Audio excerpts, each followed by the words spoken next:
And now to a developing story, and 14 drug peddlers have been arrested in parts of Accra for selling unauthorized and unapproved drugs, including tramadol, to the public. The exercise, which was carried out by the Food and Drugs Authority, the police and the Pharmaceutical Council, was to rid the markets of such drugs.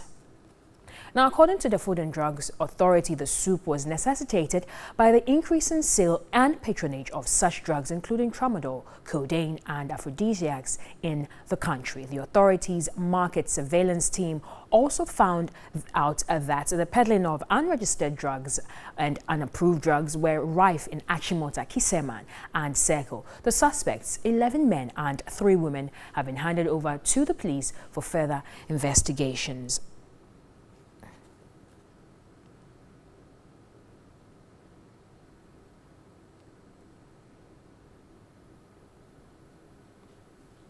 All right, so I have been joined in studio by a Principal Regulatory Officer. He is Sebastian Mauli Hoto.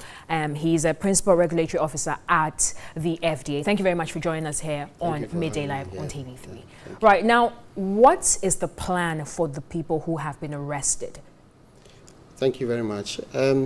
Once we have arrested them, the whole operation was done with the Ghana Police Service, and so we quickly took them to the police stations. Some of them are at the Achimota Police Station, and the rest of them are at the Nima Police Station, and they are being processed for prosecution.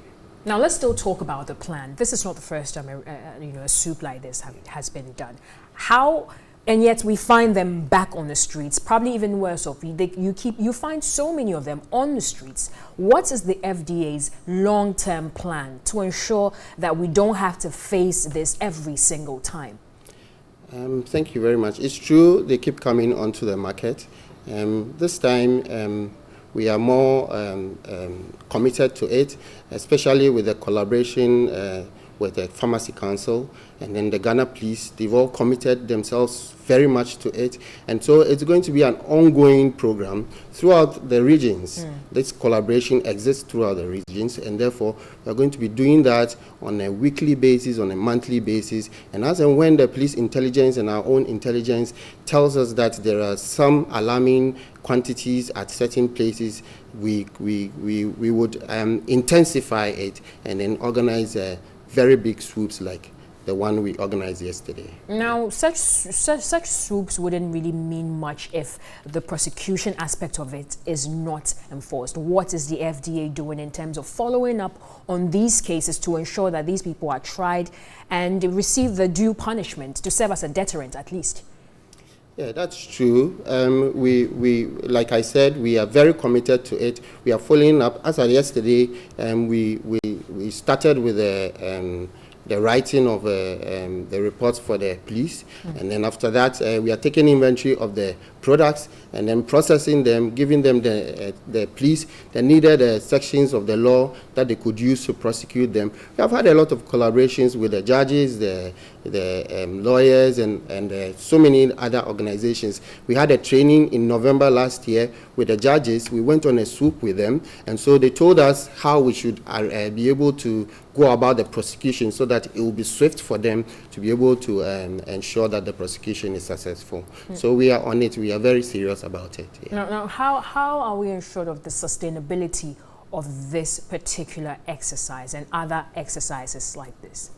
These are supposed to be our routine exercises, and therefore maybe resources may be a challenge. But as long as we are committed to resources a challenge. Pardon? Are resources a challenge? To some extent. To some extent. That's why the collaboration is very necessary, because then we pool resources from so many other agencies, and then we'll be able to make a more effective progress. Now, what role can the average Ghanaian out there play in ensuring that this, doesn't keep happening as often as it does? We have intensified our public education, especially because we realize that we need to empower the public with the knowledge about the fact that you don't need to put your health in the hands of common peddlers. What do they know about your health for them to be able to even give you drugs for you to take? And therefore, when the public is well informed and educated and empowered, then they should be able to inform us about people who are illegally selling drugs around, and then we'll be able to clamp down on them. And then they should reject buying drugs from peddlers. You know, when the demand reduces, definitely they won't have anywhere to be selling, and therefore they would also go out of business. Okay, so it's a supply and demand situation that we're talking about here. All right, thank you very much, Mr. Sebastian Mauli Hoto. He is a Principal Regulatory Officer at the Food and Drugs Authority. Many thanks for joining us this afternoon. Thank you, too.